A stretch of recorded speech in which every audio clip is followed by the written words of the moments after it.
எல்லோருக்கும் வணக்கம். விழுந்தேன், எழுந்தேன், குட்டிக்காரணம் அடித்தேன், முட்டி போட்டு நின்னேன், அப்புறம் எந்திரிச்சு நடந்தேன் அப்படின்ற மாதிரி நிஃப்டி என்னென்னமோ பண்ணிக்கிட்டு இருக்கான். சென்செக்ஸ் கூட பார்த்தீங்கன்னா நேற்று 800 பாயிண்ட் பக்கம் மைனஸில் இருந்தா. இன்னைக்கு மறந்துடக்கூடாது, சென்செக்ஸ்னுடைய மந்த்லி எக்ஸ்பைரி. இந்த எக்ஸ்பைரி அன்னைக்கு வால்டிலிட்டியாக நேற்று இழந்த அதே பாயிண்ட்டுகளை மறுபடியும் மேல் நோக்கி கொண்டு வந்திருக்கான். ஆனால் இது மாதிரி ஏறி இறங்குறதுனால நம்மளுக்கு 10 பைசா பிரயோஜனம் இல்லை. ஏன் அப்படின்னா 200 days மூவிங் ஆவரேஜுக்கு கீழே தான் இன்னும் நிஃப்டி இருக்குது. அதே சமயம் ஒரு 9 days மூவிங் ஆவரேஜ் கூட இன்னும் நிஃப்டி தாண்டல. அதனால் ஒரு குறுகிய கால சிறிய இன்பம் கூட இப்போதைக்கு ஷேர் மார்க்கெட்டில் இல்லாமல் தான் இருக்குது. இந்த சமயத்தில் நாங்கள் நல்லா இல்லைனாலும் பரவாயில்ல, அமெரிக்கா நீயாவது நல்லா இருன்னு நம்ம நினச்சிக்கிட்டு இருந்தோம்.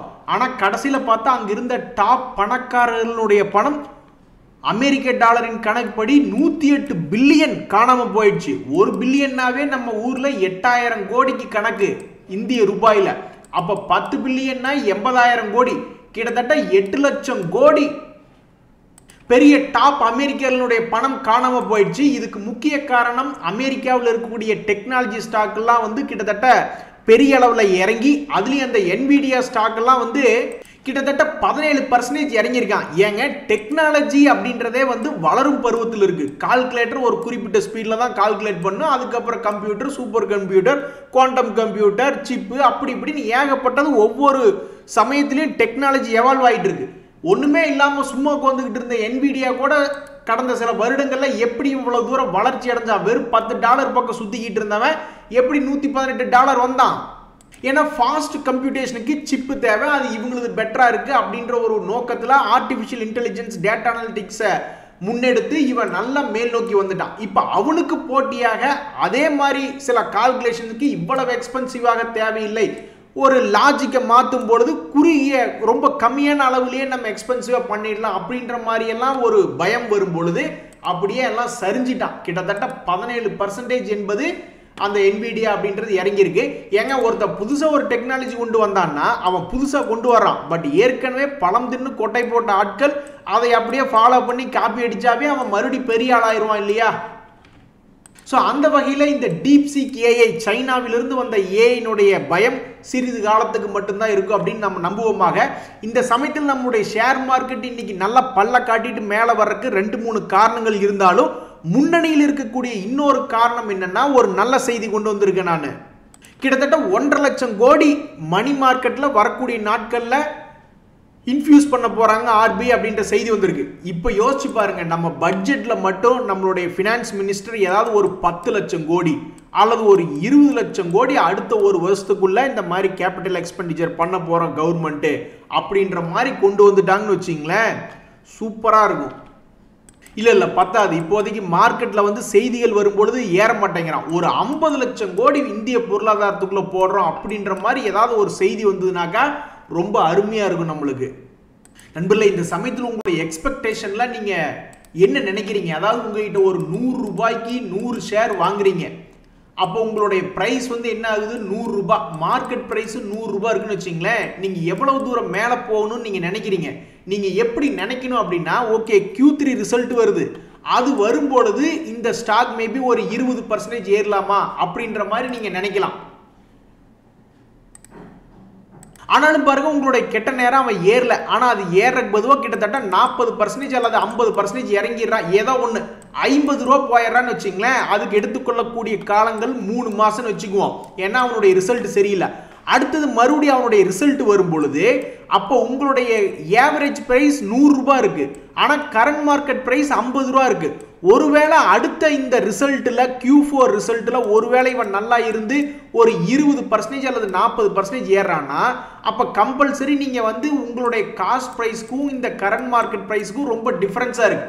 அப்ப என்ன பொறுத்த வரைக்கும் உங்களுடைய ஷேர் மார்க்கெட்ல எக்ஸ்பெக்டேஷன் எப்படி இருக்கணும்னா, சரி எந்த ஒரு கம்பெனியா இருந்தாலும் குவார்டர்லி ரிசல்ட் கொடுப்பான், அது நல்லா இருந்தா ஒரு 20% கொடுப்பான். அல்லது அவனுக்கு ஏதாவது ஒரு ஆர்டர் கிடைக்குது அப்படின்னா ஒரு 5% அப்படின்ற பட்ஜெட்ல விட்டுருங்க. பட்ஜெட் எலெக்ஷன்லாம் வருஷத்துக்கு ஒரு தடவை தானே வருது.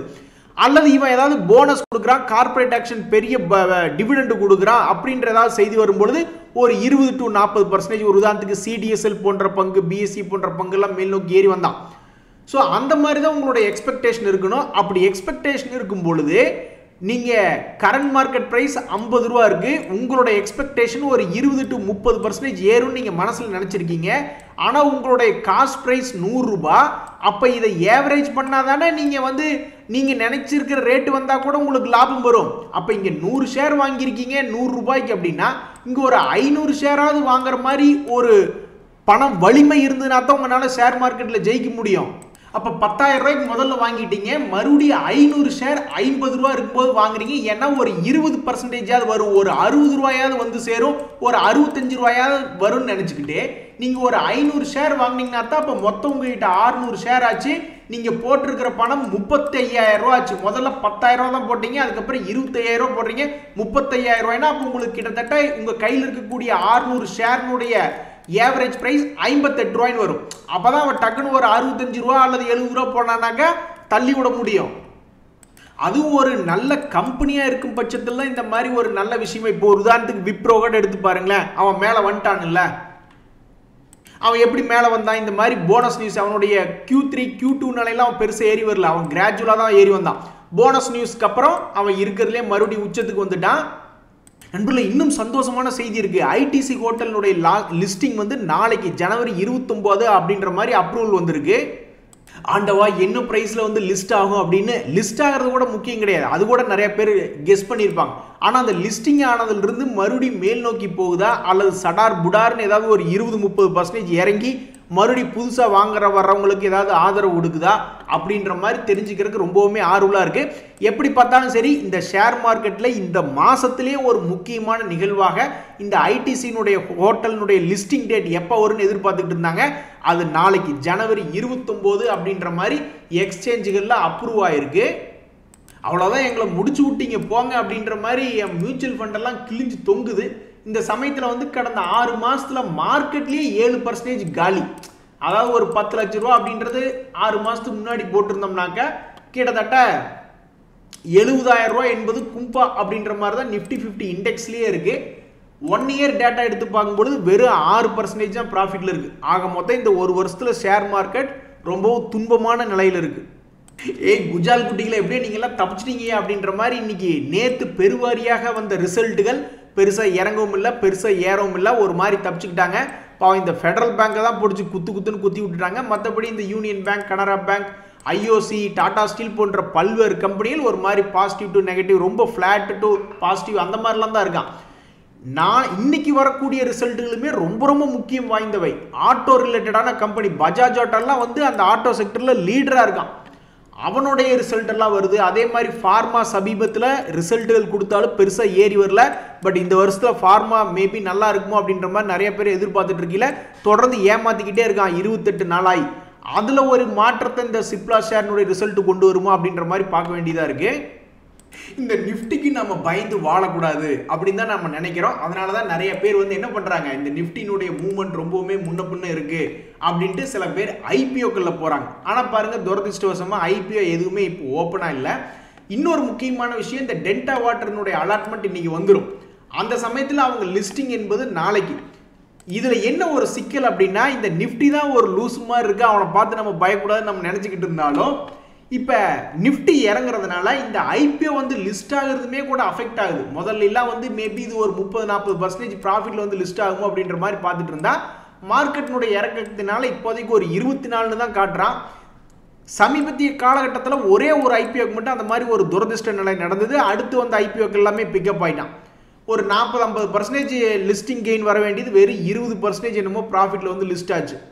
அது மாதிரி இந்த டெல்டா வாட்டருக்கு நடக்குமா இல்லையா அப்படின்றத பொறுத்து தான் பார்க்கணும். எது எப்படியோ இன்னைக்கு மார்க்கெட் மேலே ஏறினது இந்த டெல்டா வாட்டர் அலாட்மெண்ட் ஆக போகிறவங்களுக்கு ஒரு சின்ன மகிழ்ச்சியாக இருக்கும். ஆனால் பாவிங்களா, இங்கே அவன் நியூஸே இல்லாமல் தவிச்சுக்கிட்டு இருக்கான். உங்களுக்கு நல்ல நியூஸ் கிடைத்தும் 10% இறங்கியிருக்கீங்களேப்பா அப்படின்ற மாதிரி இந்த ஆசாத் இன்ஜினியரிங் அப்படின்ற ஷேரில் ஒரு கட்டத்தில் 10% இறங்கி கிடந்தா. இந்த டாடா பவருமே இன்னுமே 1% நெகட்டிவ் தான் இருக்கு. ஆனால் இவங்க 2 பேர்த்துக்குமே நல்ல செய்தி தான். டாடா பவர்னுடைய ஒரு சப்சிடரிக்கு ஒரு 455 கோடி மதிப்பிலான ஆர்டர் கிடைச்சிருக்கு. அதே மாதிரி இந்த ஆசாத் இன்ஜினியரிங்க்கு பிஹெச்இல இருந்து ஒரு நல்ல ஆர்டர் கிடைச்சிருக்கு அப்படின்ற மாதிரி செய்திகள் வருது. பட் இருந்தாலும் இந்த செய்திகளுக்கெல்லாம் மார்க்கெட் ஒன்றும் இறக்கம் காட்டுற மாதிரியே இல்லை. இந்த டாடா பவரை பொறுத்த வரைக்கும் கடந்த 6 மாசத்தினுடைய உச்சத்துக்கு திரும்பி வந்துச்சுனாவே கிட்டத்தட்ட ஒரு 30% பக்கம்லாம் ஏறி வர வேண்டிய வேலை என்பது இருக்கு. 500 ரூபா பக்கத்தில் வர வேண்டியது இருக்கு. இப்போ 348 ரூபாய் இருக்கா. கடந்த ஒரு வருஷ பீரியட்ல பார்த்தாலும் 8% லாஸ்ல தான் இருக்கான். இவன்லாம் ஒரு 30% ஏறி வந்துச்சுன்னா கூட ரொம்ப மகிழ்ச்சியா இருக்கும். இந்த சமயத்துல பல கம்பெனிகள் தலை குப்புற உளுந்து கிடக்கு. அதுலயும் பாத்தீங்கன்னா இந்த கெய்ன்ஸ் டெக்னாலஜி, ரெட்டிங்டன் ஷேர்ஸ் எல்லாம் என்ன நம்மளுக்கு பாடம் கத்து கொடுக்குதுன்னா, நல்லா மேல் நோக்கி ஏறும் பொழுது கொஞ்சம் கொஞ்சம் நீங்க லாபத்தை வித்து அசல் எடுத்துக்கங்க. அதாவது ஷேர் மார்க்கெட்ல சம்பாரிச்சது கீழே இறங்கி வந்தா பெருசா மன வருத்தம் வராது. சம்பாதிக்கவே இல்லை, இப்போதான் ஷேர் மார்க்கெட்டுக்குள்ள வந்தோடனே கீழே இறங்கி போச்சுன்னா தான் ரொம்பவுமே மன வருத்தமா இருக்கும். அப்ப இது போன்ற கம்பெனிகள் என்ன சொல்லி கொடுக்குது, நான் தான் கீழிருந்து இவ்வளவு தூரம் மேலே ஏறினேன்ல, 1000 ரூபாய் 500 ரூபாய் ரேஞ்சில இருந்து 8000 ரூபாய் வரைக்கும் போனேன், இப்போ 4000 ரூபாய் ரேஞ்சுக்கு நான் வந்திருக்கேன். அப்படிங்கும் பொழுது நீ அப்பப்போ கொஞ்சோண்டு வித்து உன் லாபத்தை உன் அசலையாவது நீ எடுத்திருக்கலாமே அப்படின்ற மாதிரி தான் இப்போ நம்மளுக்கு தோணுது. ஒச்சிக்காவா உன்னை மட்டும் நெஞ்சுக்குள்ள அப்படிங்கிற மாதிரி இந்த 2 ஷேர்கள் இன்னைக்கு சந்தோஷமா மேலே வந்துட்டு இருக்கான். பாலகிருஷ்ணா இண்டஸ்ட்ரீஸ் அப்படின்றது சமீபத்தில் ஒரு டெத் கிராஸ் ஓவரான பங்கு, அவன் ஒரு 5% ஏறி இருக்கான். இந்த சோலா ஃபினான்ஸும் 5% ஏறி இருக்கான்.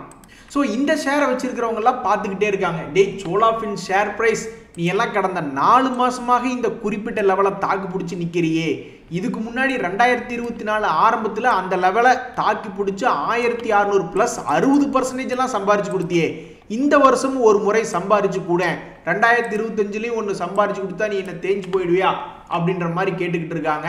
அதே மாதிரி இந்த பாலகிருஷ்ணா இண்டஸ்ட்ரி ஷேர்ல என்ன ஒரு செய்தினா, இப்பதான் ஒரு டெத் கிராஸ் ஓவர் அப்படின்ற மாதிரி இண்டிகேட்டர்ல ஒரு இன்ஃபர்மேஷன் அப்படின்றது வந்தது. அதுக்கப்புறம் இவன் தொடர்ந்து கீழே போக வேண்டியதானே, ஆனால் அப்படி கீழே போகாம இன்னைக்கு ஒரு 5% ரிட்டர்ன் அடிச்சிருக்கான். ஸோ இப்போதைக்கு ஃபோக்கஸ்ல வந்து இருக்கக்கூடிய பங்குகளாக இன்னைக்கு ஏறின இந்த 2 பங்குகள் இருக்கு. அதே மாதிரி 2 அருமையான பேங்க் ஷேர்கள் தான். பிரபல கும்பாக்கள் அப்படின்னு தவறுதலாக பெயர் வாங்கிடுச்சு, அந்த பெயர் மறைந்து பிரபல குஜாலாக்கள் அப்படின்ற மாதிரி ஏதாவது பெயர் வாங்குமா? ஒரு உதாரணத்துக்கு இந்த யூனியன் பேங்க், ஆக்சிஸ் பேங்க் எல்லாரும் பாவம் உளுந்து கிடக்குறாங்க. அதுல இந்த ஆக்சிஸ் பேங்க் எல்லாம் வந்து சின்னதாக கிரைண்டிங் மிஷினில் போட்டு லேசாக கொஞ்சம் கொஞ்சமாக அரைச்சிக்கிட்டு இருந்த மாதிரி இருந்தது. திடீர்னு எடுத்து பார்த்தா அவன் பாட்டுக்கு கீழே 900 ரேஞ்சுக்கு இருந்தால் அப்புறம் மறுபடியும் 989 வந்திருக்கான். ஸோ பழைய ரேட் 1300 பக்கத்தில் வருமா அப்படின்ற ஒரு எதிர்பார்ப்பு இந்த ஆக்சிஸ் பேங்க் ஷேர் வச்சிருக்கிறவங்களுக்கு வருது. அப்படி வராட்டியும் பரவாயில்ல, நீ 200 days மூவிங் ஆவரேஜ் வரைக்காவது ஒரு ரீட்ரேஸ்மெண்ட் ஆகி வருவியா அப்படின்ற மாதிரி எதிர்பார்த்துக்கிட்டு இருக்காங்க. யூனியன் பேங்க் அப்படின்ற ஷேர் அதே மாதிரி தான். இதுக்கு முன்னாடி 170 வரைக்கெல்லாம் ட்ரேட் ஆகிட்டு இருந்த ஷேர் தான். அதுக்கப்புறம் ஒவ்வொரு சப்போர்ட்லையும் எந்த முறையும் ஏமாற்றவே இல்லை. சமீபத்தில் கூட பார்த்தீங்கன்னாக்கா ஒரு முக்கியமான ஒரு சப்போர்ட் லெவலில் என்ன பண்ணியிருக்கான், ஒரு மாதிரி சப்போர்ட் எடுத்து லேசாக கொஞ்சோண்டு 111 நம்பர் போட்டிருக்கான். இது என்னன்னு தெரியல. சரி ஓகே, எனிவே எப்படி பார்த்தாலும் அவன் பழையபடி ஒரு 130 ரூபா பக்கத்தில் வந்துச்சுனாக்கா ஒரு சிறிய இன்பம் என்பது கிடைக்கும். ஷேர் மார்க்கெட்டில் பணம் போடுறவங்க எல்லாருமே காலமாக ஒரு டபுள் பாட்டம் சப்போர்ட்லேருந்து மேல் நோக்கி ஏறி வந்துருமா, அல்லது பிரேக் அவுட் ஆகி மேலே வருமா, வரலினா ஸ்டாப் லாஸ் போடணுமே அப்படின்னு எப்பவுமே சந்தேகத்தில் தான் வாங்குவாங்க. இந்த ஏயு ஸ்மால் ஃபினான்ஸ் பேங்க் அப்படின்றதும் அதே மாதிரி தான். அவன்லாம் பல முறை சப்போர்ட்லேருந்து மேல் நோக்கி ஏறி ஒரு வெட்டுக்கிளியாக பறந்தவன் தான். இப்போவுமே ஒரு சப்போர்ட் லெவலில் தான் எழுதிருக்கான். அது டபுள் பாட்டமா ட்ரிபிள் பாட்டமா ஏதோ ஒரு சப்போர்ட் லெவல் அப்படின்றது இருக்கட்டும். அந்த சப்போர்ட் லெவல்லேருந்து ஏறுவானா, இதுக்கு முன்னாடியெல்லாம் நீ சாதிச்சிய மறுபடியும் ஒரு 10-20% சாதிப்பாயா அப்படின்ற மாதிரி சந்தேகமாக இந்த ஏயு ஸ்மால் ஃபினான்ஸ் பேங்க் ஷேரை பார்த்துக்கிட்டு இருக்காங்க. நண்பர்களே, ஒரு மிகப்பெரிய போட்டி. இதுக்கு முன்னாடி பல பேர்த்துக்கு ரேஸ் விட்டுருக்கோம். அதில் டாடா ஸ்டீல்லாம் வந்து செயிலை விட ஜெயிச்சு வந்தது. அப்புறம் செயில் மறுபடியும் டாடா ஸ்டீலை ஜெயிச்சுது. அது மாதிரி ப்ரைஸில் வந்து அதானி பவர் வந்து டாடா பவரை ஜெயிச்சுட்டு மேலே போய் அவனுக்கு முன்னாடி கீழே வந்து படுத்துட்டு அது மாதிரி எத்தனையோ பேர்த்துக்கு நம்ம ரேஸ் விட்டுருக்கோம். இப்போ நம்ம பார்க்க போகிறது, கம்பேர் பண்ணி பார்க்குறது, அசோக் லைலாண்ட் ஷேர் முதல்ல தன்னுடைய பழைய ஹையை வந்து தொடுமா, இல்லை டாடா மோட்டர் பழைய ஹையை வந்து தொட்டு யார் தன்னுடைய முதலீட்டாளர்களை சந்தோஷமா வச்சிருக்க போறா. அசோக் லைலாண்ட் ஷேர் மறுபடியும் திரும்பி ஹை வந்து அவனுடைய பழைய ஹையை தொட்டா அவனுக்கு கிட்டத்தட்ட ஒரு 30% ஏறி வரணும். இந்த டாடா மோட்டருமே வந்து 1200களில் இருந்து இறங்கி இருக்கான். அவன் இப்போ 734 ரூபா இருக்கா. இவனும் தன்னுடைய பழைய ஹையெல்லாம் வந்து தொட்டா அவனும் ஒரு 30% மேல எல்லாம் ஏற வேண்டியது இருக்கு. அப்ப யாரு முதல்ல அவங்களுடைய பழைய பிரைஸை போய் தொட்டு ரெக்கவரி பண்ணி முதலீட்டாளர்களை சந்தோஷப்படுத்துவாங்க அப்படின்றது தெரியல. யாரு முதல் வர்றாங்களோ அவங்களுக்கு நாங்க கைதட்டி ஒரு பரிசு கொடுப்போம். ஓ மை காட், நான் கொஞ்ச நாளா தவிர்த்துட்டு வந்துட்டே இருந்தேன், நினைச்சு கூட பார்க்கல இந்த சோபா ஷேர் அப்படின்றது. அதுவும் இல்லாமல் சில ப்ராப்பர்ட்டி ஷேர்ஸை பற்றி பெருசாக நியூஸ் வரல, அதனால நம்ம பார்க்கல. திடீர்னு போய் பார்த்தா சோபாவை பார்த்தா இறங்கி கிடக்கு. 2100 ரூபாய் ரேஞ்சில் இருந்தது, கிட்டத்தட்ட 40% பக்கம் இறங்கி 1200 ரூபாயில ட்ரேட் ஆகிட்டு இருக்கு. கோத்ரேஜ் ப்ராப்பர்ட்டிஸ் போய் பார்க்குறேன், இட்ஸ் அ மெடிக்கல் மிராக்கிள் அப்படின்ற மாதிரி 3400 ரூபாயில் இருந்திருக்கான். அதுக்கப்புறம் வந்து இவன் எப்பவோ 2 days மூவிங் ஆவரேஜ் கீழே போய் மறுபடியும் மேலே வந்துட்டு கடைசியில் இப்போ பார்த்தோம்னா 2 days மூவிங் ஆவரேஜ் கீழே தான் இருக்கான். What a correction in property share. இனி இவங்க ஆரம்பிச்சிருவாங்க, நாங்கள் நிறைய வீடுகள் கட்டி வச்சிருக்கோம், அது சரியாக விற்கல, அதனால தான் இறங்கிட்டோம். நீ ஏதாவது ஒரு நியூஸை நீ அதுக்கு சார்ந்த மாதிரி ஏதாவது ஒன்று சொல்லுவாங்க. நம்ம இடையில கொஞ்ச நாள் ஏதாவது ஒரு செக்டரை பார்க்கலினாவே அவன் ஏதோ சைலண்டாக என்னமோ பண்ணிக்கிட்டு இருக்கான்னு அர்த்தம், நம்மளுக்கு தெரியாமல். கடைசியில் நம்ம போய் பார்க்கும் பொழுது ஏதாவது ஒரு அதிர்ச்சிகரமாக மேலேயோ அல்லது கீழேயோ கொண்டு போய் விட்டுறாங்க. இன்னைக்கு அதுதான் காரணம். இந்த ஆனந்தராஜெல்லாம் பாவம் சிவனே நல்லா தான் மேலே போயிட்டு இருந்தான். அதுக்கப்புறம் பார்த்தா இன்னைக்கு சில நாட்களாக இறங்கிக்கிட்டு இருக்கான். கிட்டத்தட்ட 20% ஃபாலுங்க. கடந்த 5 நாட்களில் பார்க்கும்போது 40% காலி. இந்த ஆனந்தராஜுக்கு எப்படி ஒரு பிரச்சனை வர ஆரம்பிச்சுது அப்படின்னு பார்த்தீங்கன்னாக்கா, அது நல்ல லாபம் சம்பாரிச்சு கொடுத்துருச்சு, ஒரு ப்ராஃபிட் புக்கிங். அதுவும் இல்லாமல் இப்போ இந்த சைனாவினுடைய ஒரு டீப்சீக் ஏஐன்னு ஒன்று வந்தது பார்த்தீங்களா. இந்த ஆனந்த்ராஜ் வந்து ரியல் எஸ்டேட்டில் இருந்தாலுமே அவங்களுடைய ஒரு சப்சிடரி ஆமெல்லாம் வந்து டேட்டா சென்டர் ரிலேட்டடான சர்வீசஸும் கொடுக்குறாங்க. அப்போ ஏஐனுடைய லாஜிக்கலுக்கு வந்து அவ்வளவு பவர்ஃபுல் ப்ராசஸர் தேவையில்லை, அவ்வளவு எக்ஸ்பென்சிவ் டேட்டா சென்டர்லாம் தேவையில்லை அப்படின்ற மாதிரி ஏதாவது ஒரு செய்திகள் வருதுன்னு வச்சிங்களேன். அப்போ இவங்களுடைய சர்வீஸ் இவங்க அதிகமாக சார்ஜ் பண்ண முடியாமலாம் எதிர்காலத்தில் போயிருமோன்னு எப்போவோ வர விஷயத்தை இப்போவே நினச்சி கிட்டத்தட்ட 40% பார்க்க இறக்கி விட்டாங்க. ஸோ ஒவ்வொருத்தருக்கும் ஒவ்வொரு செய்தி. இந்த கெய்ன்ஸ் எல்லாம் எடுத்து போனோம்னா அவங்களுக்கு மேனேஜ்மெண்ட் கைடன்ஸ் ஒரு மாதிரி சொல்லியிருக்காங்க. மற்றபடி இந்த செமிகண்டக்டர் ரிலேட்டடான ஸ்டாக்ஸ் போட்டோம்னு வச்சுங்களேன், அதுலேயும் அதே மாதிரி தான். ரொம்பவுமே இப்போ 2 பெரிய ப்ராஜெக்ட், ஒன்று ரிலையன்ஸினுடைய வேர்ல்டுலேயே உலகத்திலே டேட்டா சென்டர் ஒன்று பெருசாக ஆரம்பிக்க போகிறோம், அதுக்கு NVIDIA சிப் வாங்குறோம்னு சொல்கிறோம்னு வச்சுங்க. ஒரு உதாரணத்துக்கு ஒரு எக்ஸாம்பிளுக்கு சொல்கிறோம், ஒரு $100 பில்லியன் அல்லது $10 மில்லியன் ஏதோ ஒன்று செலவு பண்ணுறாங்க. திடீர்னு கொஞ்ச நாள் கழிச்சு பார்த்தா அவ்வளவு செலவு பண்ணி அந்த டேட்டா சென்டர் ஆரம்பிச்சிருக்கவே வேண்டியதில்லை. இப்போ புதுசாக வந்துருக்கிற லாஜிக்கல் படியெல்லாம் அந்த ப்ராசஸிங் யூனிட்ல அந்த சிப்ஸ் எல்லாம் அவ்வளவு எக்ஸ்பென்சிவ் தேவையில்லை. அதில் பாதி இருந்தாவே அந்த கால்குலேஷன் அந்த டேட்டா சென்டர் மேனேஜ் பண்ணிடலாம் நியூஸ் வந்துச்சுன்னா அப்புறம் என்ன ஆகும்? அந்த மாதிரி ஒரு பயத்தில் தான் இப்போதைக்கு விழுந்திருக்காங்க. ஸோ ஒவ்வொரு கம்பெனிக்கும் ஒவ்வொரு நியூஸ் இருக்குது. ஆக மொத்தம் பணம் போட்டவங்களுக்கு இன்றைக்குமே நிறைய சந்தோஷம் வரல. இன்னைக்கு மார்க்கெட் 200 பாயிண்ட் ஏறி இருந்தாலும் ஓவராலாக சந்தோஷம் இல்லை. நண்பர்களே, எந்த ஒரு இக்கட்டான காலத்துலையும் ஒரு 2 பேர் ஒரு வெட்டுக்கிளி மாதிரி டிராவல் பண்ணிக்கிட்டு இருப்பான். பெருசாக ஏறலினாலும் பெருசாக கீழே விழுந்தாலும் மறுபடியும் ரெக்கவரி எல்லாம் இருக்கும் அப்படின்னா நான் பார்த்தது 2 பேர் தான். இது வரைக்கும் நான் பார்த்ததே பல வருஷமாக பார்த்துருக்கேன் ஸ்டாக் மார்க்கெட்டில். அதில் இந்த பஜாஜ் ஃபைனான்ஸ் ஆகட்டும், பஜாஜ் ஃபின்சர்வ் ஆகட்டும், இவனுங்கெல்லாம் ரொம்பவுமே வாலட்டிலிட்டியாக இருக்கக்கூடிய பங்கு. ஒரு காலத்தில் எனக்குலாம் நல்ல ஞாபகம் இருக்குது. நான் டீலராக இருக்கையில் ஒரு நண்பர் வந்து டாடா ஸ்டீலையும் டாடா மோட்டரை மட்டும்தான் ட்ரேட் பண்ணுவார், வேறு எதுவுமே ட்ரேட் பண்ண மாட்டார். ஏன்னா அந்த காலத்தில் அந்த 2 ஷேர்களும் தான் மிகப்பெரிய வால்டிலிட்டியே இருந்தது. இப்போ சமீபத்தில் டாடா ஸ்டீலில் பெருசாக வால்டிலிட்டி இல்லை, டாடா மோட்டரில் வால்டிலிட்டி இருக்குது. ஆனால் அவன் ட்ரெண்டிங்லேயே ஏறுறதும் இறங்குறதும் அவன் பாட்டுக்கு இப்படி இருக்கான். ஆனால் சமீபத்திய சில வருடங்களாக உருப்படியாக ஒரு குறுகிய கால அளவில் நல்ல வால்டிலிட்டி காட்டுறதுனா இந்த 2 பங்குகள் தான். பஜாஜ் ஃபினான்ஸ், பஜாஜ் ஃபின்சர்வ் அப்படின்ற ஷேர்வினுடைய விலைகள் தான். இனி இவங்க எப்போ ஒரு பாயாசத்தை போட போகிறாங்கன்னு தெரியல. MRF ஷேருக்கெல்லாம் ஆல்ரெடி பாயாசத்தை போட்டு அவன் எவ்வளவு 1.5 லட்சத்துக்கு பக்கத்தில் ட்ரேட் ஆகிட்டு இருந்தான். இப்போ அவனுக்கு கிட்டத்தட்ட இது போன்ற ஒரு நம்பரில் ட்ரேட் ஆகிக்கிட்டு இருக்கான். பழையபடி 1.5 லட்சத்துக்கு வர்றதுக்கு வாழ்த்துக்கள். நண்பர்கள், இந்த சமயத்தில் வந்து பல்வேறு கம்பெனிகள்லாம் வந்து சப்போர்ட்டுக்கு பக்கத்தில் தான் ட்ரேட் ஆகிட்டு இருக்கான். ஒரு உதாரணத்துக்கு இந்த அஸ்ட்ரால் ஒரு ஷேர், இமாமி அப்படின்ற ஷேர், இவங்களுக்கெல்லாம் Q3 எவ்வளவு தூரம் ஹெல்ப் பண்ணும் அப்படின்ற மாதிரி தெரியல. இதுக்கு முன்னாடி எப்போ ஒரு முறை பார்த்தப்ப 2023 1284 ரூபாயிலிருந்து 2100 வரைக்கும் கூட போயிட்டு மறுபடியும் அதே ரேஞ்சு கிட்ட இப்போ வந்து உளுந்திருக்கான். இனி எதிர்காலத்தில் இவன் என்ன ஆவான்? அதே மாதிரி இமாமி அதே மாதிரி தான். அவனும் சில 2024 இந்த செய்திகள் வாசிச்சுட்டு இருந்தப்ப 400 ரூபா ரேஞ்சில் இருந்திருக்கான். அதுக்கப்புறம் மேலே போயிருக்கான். 2020 ஒரு குறிப்பிட்ட அப் ட்ரெண்ட் லெவலில் அவன் கைவிட்டதில்லை இது வரைக்கும். ஸோ இந்த முறை என்ன ஆகும் அப்படின்றத பொறுத்து இருந்தால் பார்க்கணும். இன்றைய தகவல் அனைத்து உங்களுக்கு உதவியாக எனக்கு மகிழ்ச்சி தான். ரொம்ப நன்றி, வணக்கம்.